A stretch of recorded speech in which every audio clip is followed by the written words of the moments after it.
8,440 ರೂಪಾಯಿ ಅಮೌಂಟ್ ಸಿಗುತ್ತೆ. ಅದು ಕೆಲವ್ರಿಗೆ ಎಷ್ಟೋ ಜನಕ್ಕೆ ಮಾಹಿತಿನೇ ಗೊತ್ತಿರಲ್ಲ. ದಯವಿಟ್ಟು ನೀವು ಏನು ವಸತಿ ಪಾಯ ಗೋಡೆ ಆ ಸ್ಟೇಜ್ ಆದ ತಕ್ಷಣ ಬಂದು MGNRG ಯೋಜನೆ ಅಡಿಯಲ್ಲೂ ಕೂಡ ಅದಕ್ಕೂ ಅಮೌಂಟ್ ಕೊಡ್ತೀವಿ. ಅದು ನಿಮ್ಮ ಗಮನಕ್ಕೆ ಇರುತ್ತೋ ಹೆಂಗೋ ಗೊತ್ತಿಲ್ಲ, ನೋಡಿಕೊಂಡು ಅದನ್ನು ಬಂದು ನೀವು ಅರ್ಜಿ ಸಲ್ಲಿಸಿ ಅದ್ರ ಅನುಕೂಲನೂ ಕೂಡ ಪಡ್ಕೋಬೋದು. ಬೇರೆ ಏನಾದರೂ ಮಾಹಿತಿ ಬೇಕಿದ್ರೆ ಕೇಳ್ಬೋದು.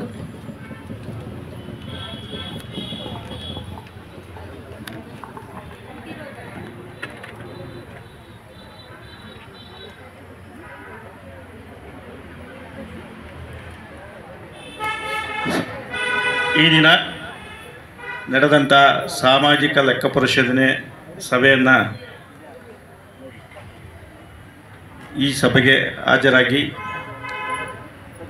ಕೊನೆಯ ಹಂತದಲ್ಲಿ ತಮಗೆಲ್ಲ ವಂದನೆಗಳನ್ನು ಸಲ್ಲಿಸುತ್ತಾ ಈ ಒಂದು ಸಭೆಯನ್ನು ಮುಕ್ತಾಯ ಮಾಡಲಾಗ್ತಾಯಿದೆ.